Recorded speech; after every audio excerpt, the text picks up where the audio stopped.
Hello, my name is Alvaro Fernandez, and will be presenting chapter number 9, Measuring and Managing Process Performance. And I will be relating this topic to Amazon.com, which was the company that I selected for my course. Okay, when talking about measuring and managing process performance, we're talking about how manufacturing companies uh, can make more effective and more productive their manufacturing process. There are different theories that have been developed in order to create a more effective manufacturing process. For example, they talk about the just in time, which is based on producing depending on the demand of the customers. It's just, for example, today the customer wants, let's say, a furniture. They order the furniture, so just when the customer order the furniture, they will start producing and manufacturing the furniture. This is a little complicated. It's very effective and very productive, and the customer, and you can reduce a lot of problems. But if you have just one issue during the manufacturing process and you don't warranty the time that you offer in which the product was going to be delivered, in this case the furniture, then it's going to be a problem for the image and recognition of your company. There is another way to make more effective and like more efficient, in this case, the manufacturing process, which is the casing um, the casing process. Let's say it's something that is used in Japan for the automobile industry, in which is basically reduce the cost during the manufacturing process of the product. And the other one, we're talking about benchmarking. You know that in every industry there's always a leader, right?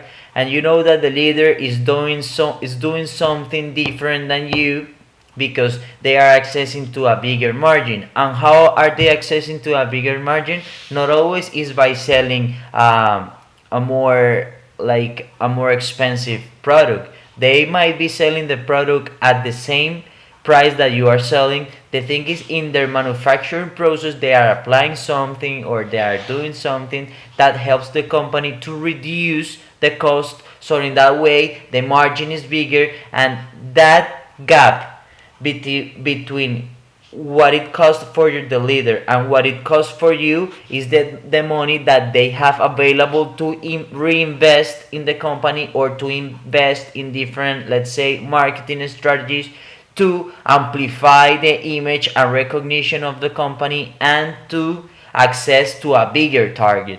So these are different ways of making more effective your manufacturing process. Also, the distribution of your manufacturing center of your plant, it's very important to make more effective the process of having raw materials, going to work in process account, and then having a finished good for sale, right? And then to inventory. So, for example, process layout is when similar equipment within the plant or functions are grouped together. In the case of Amazon, for example, we may have they have in their distribution center the area for receiving. They have the area for inventory. They have the area for shipping. So they are grouped depending of the function in order to be more effective and productive.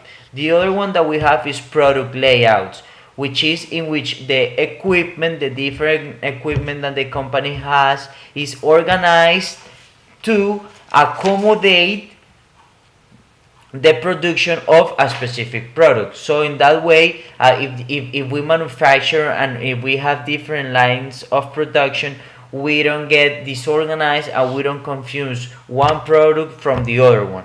And the third one is cellular manufacturing. When we talk about cellular manufacturing, is when the plant is divided in different cells, and within those cells, you will find all the machines that are required to produce a specific or a group of products. So in that way, as I told you, the more organized and the more structured the plant is, the more effective, the more productive, and the less time you will spend in producing the product.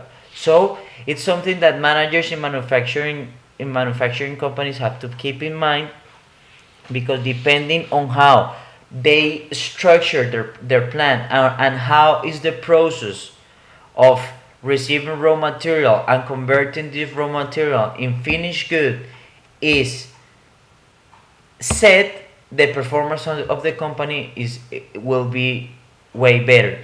As I told you before, in relation to Amazon.com, and with their distribution centers, that's how it works for them.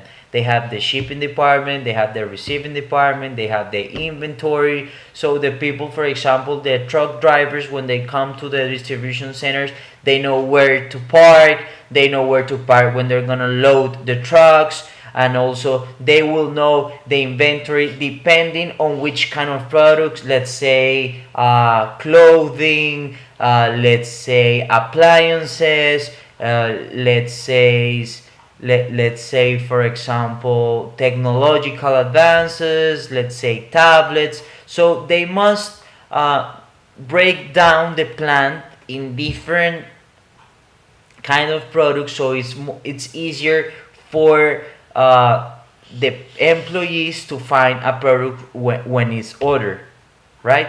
So this is basically what I have to say about measuring and managing process performance.